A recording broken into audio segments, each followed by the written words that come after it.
Somewhat lost in the recent news of Robin Williams' tragic passing this week is another important story. It's a superficially political story, but let's please not talk politics. I specifically try to avoid it on my channel because the fastest way to make most casual political debate more stupid is to conduct it with internet anonymity. You bleeding hearts want to take all my hard-earned money to fund interracial homosexual Al-Qaeda marriages. You conservatives want to push your creationist doctrine that Jesus was part-time dinosaur rider, part-time NASCAR driver.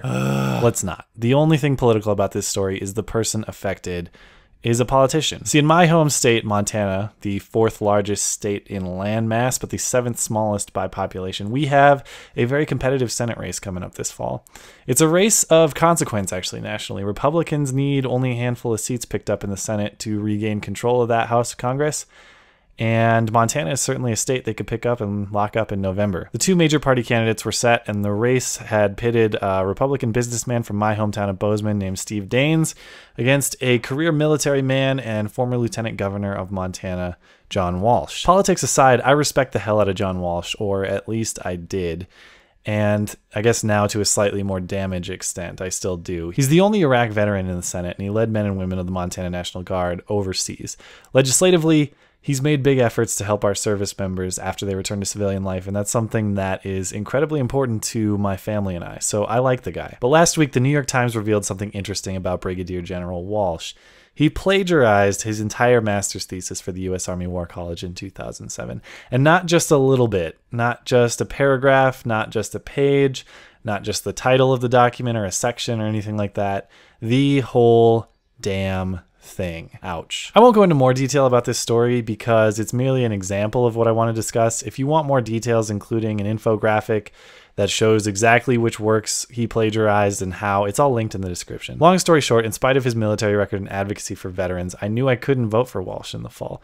It's bad enough to plagiarize as a young idiot college kid, but Walsh did this in 2007 when he was in his 40s. That's an amazing lapse in judgment for a person who, at the time, I gotta think had pretty serious political ambition. I disagree with Steve Daines' policy stances too strongly, so I knew I couldn't vote for him either. I planned on just abstaining from voting in Montana's Senate election this fall. Until this week, when John Walsh made it easy on me by quitting the race. The problems with plagiarism are huge. I know a lot of my viewership is college age or near college age, so please learn something from this guy. We might say, oh, I copied only a few sentences here or there, so what's the big deal? Nobody's gonna read my paper anyway.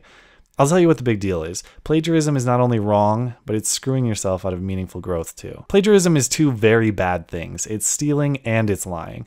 It's stealing in that you're taking someone else's product without consent, but it's lying in that you're presenting that product as your own work in the process. No matter how many good things you've done in your life, whether you've led the Montana National Guard in a combat theater in Iraq, or whether you've spent every day of your life in a soup kitchen feeding the homeless, nothing discredits you faster than being a liar or a thief, other than being both of those things simultaneously. Well, I'll just be careful and I won't get caught. No, it's very easy to plagiarize these days. Just copy and paste something off the internet.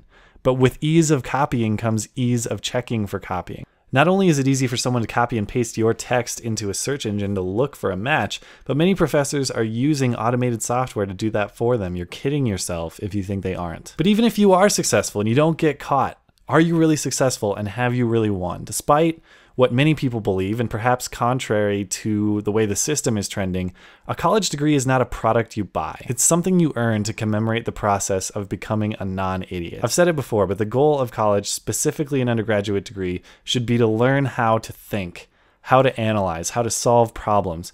College should be a metaphorical toolbox, not a metaphorical library. You can look stuff up on Wikipedia whenever you want, but you can't look up how to think, and that's what college is for. So if you plagiarize, you've avoided the very purpose of getting your education. You've denied yourself the challenge and satisfaction of thinking critically. And if you deny yourself that, what's the purpose of even going to school? You're not getting smarter. You might even be getting dumber. And now you're a liar and a thief on top of that. That's hardly an example of self-improvement or betterment. Bottom line, the cliche is true. Character is measured by what we do when we think nobody is looking. In the case of academic integrity, character is important not only for its own sake, but to further your advancement in the ever-important life quest of becoming a non-idiot. I'm not sure if any of us ever truly complete that quest, but some of us make it a hell of a lot farther than others. Be one of them. I'll do my best to meet you there at the end of that quest. I appreciate you guys hearing me out on this one. I know it might not be the most funny or the most quirky or whatever, but it is important, and I appreciate it. Okay, thanks. Bye.